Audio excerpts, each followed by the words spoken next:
Physiological assessment में आज हम बात करेंगे common sites for taking body temperature के बारे में, यानी कि वो कॉमन साइट्स जहाँ से हम पेशेंट का टेम्परेचर असेस करते हैं। तो यहाँ हम बात करेंगे फर्स्ट ओरल टेम्परेचर के बारे में। ओरल टेम्परेचर यानी कि ओरल कैविटी से पेशेंट का टेम्परेचर असेस करना। उसके बाद हम बात करेंगे रेक्टल टेम्परेचर के बारे में। तो रेक्टल टेम्परेचर क्या होता है? रेक्टल टेम्परेचर होता है कि हम रेक्टम से पेशेंट का टेम्परेचर असेस करते हैं। उसके बाद है एक्सिलरी टेम्परेचर। एक्सिलरी टेम्परेचर यानी कि एक्सिला से यानी कि अंडरआर्म से पेशेंट का टेम्परेचर असेस करना। उसके बाद हम देखेंगे tympanic membrane temperature. Tympanic membrane temperature, tympanic membrane जो होती है वो हमारे ईयर में होती है, तो ईयर से टेम्परेचर असेस करना, इसे हम टिम्पैनिक मेम्ब्रेन टेम्परेचर कहते हैं। उसके बाद है वजाइना टेम्परेचर यानी कि वजाइना से टेम्परेचर असेस करना।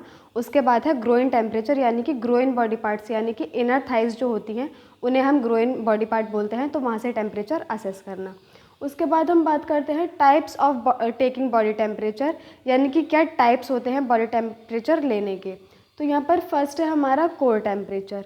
कोर टेम्परेचर क्या होता है? कोर टेम्परेचर होता है कि हमारे बॉडी के इंटरनल बॉडी पार्ट्स जो होते हैं, हमारी बॉडी का अंदरूनी हिस्सा जो होता है, अंदरूनी बॉडी पार्ट्स जो होते हैं, वहाँ से पेशेंट का टेम्परेचर असेस करना।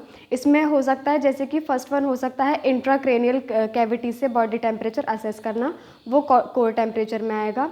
उसके बाद हो सकता है इंट्रा एब्डोमिनल यानी कि इंट्रा एब्डोमिनल से पेशेंट का टेम्परेचर असेस करना। उसके बाद हो सकता है इंट्राथोरेसिक यानी कि इंट्राथोरेसिक कैविटी से पेशेंट का टेम्परेचर असेस करना। ये जो तीनों कंपोनेंट्स होते हैं, ये तीनों चीज़ें जो होती हैं, इनको हम कोर बॉडी टेम्परेचर में देखते हैं। और इनमें और बेसिक चार जो होता है वो चार साइड्स होती हैं कोर टेम्परेचर में। उसमें फर्स्ट होती है रेक्टम, उसके बाद होता है इसोफेजियल, उसके बाद होता है ब्लैडर भी होता है। इसमें एक थर्ड पॉइंट हमारा ब्लैडर भी हो सकता है। ब्लैडर भी एक साइट है जहाँ से हम body temperature, core body temperature patient का असेस करते हैं। और उसके बाद है पल्मोनरी आर्टरी। पल्मोनरी आर्टरी से भी वहाँ पर टेम्परेचर प्रोब डालकर कैथेटर के साथ, और उससे भी हम बॉडी टेम्परेचर असेस कर सकते हैं। तो ये थी कुछ चार बेसिक कॉमन साइट्स जहाँ से हम कोर बॉडी टेम्परेचर पेशेंट का असेस कर सकते हैं। और ये चारों ही जो भी कंपोनेंट्स हैं ये होते हैं इन्वेसिव प्रोसीजर के साथ, यानी कि इंसिजन करके जो टेम्परेचर प्रोब होती है उसको बॉडी के अंदर इंसर्ट करके और उसके बाद उससे टेम्परेचर असेस किया जाता है। उसके बाद हम बात करते हैं सरफेस बॉडी टेम्परेचर की। सरफेस बॉडी टेम्परेचर क्या होता है? सरफेस यानी कि कोई भी एक सतह है, जैसे कि बॉडी का ऊपरी भाग जो होता है वो एक सरफेस हो गया बॉडी का, और वहाँ से टेम्परेचर चेक करना। तो इसमें हमारा सबसे पहला हो गया हमारा जो बॉडी का सबसे बड़ा ऑर्गन होता है यानी कि स्किन, तो स्किन से टेम्परेचर लेना।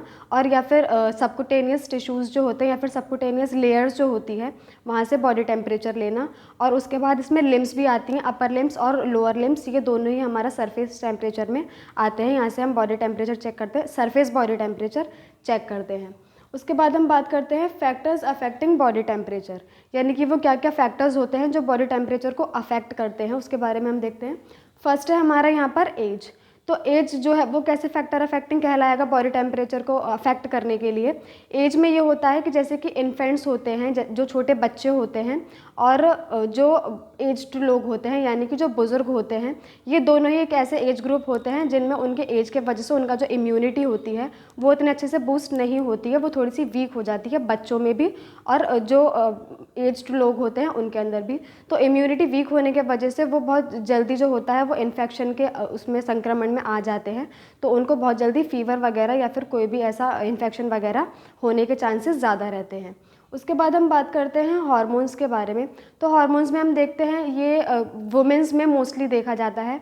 वुमेंस में इसलिए देखा जाता है क्योंकि उनके अंदर जो होता है मेन, तो हार्मोन्स में होता है कि वुमेंस में जो होता है उनमें हार्मोनल फ्लक्चुएशन ज़्यादा होते रहते हैं मेल के उसमें।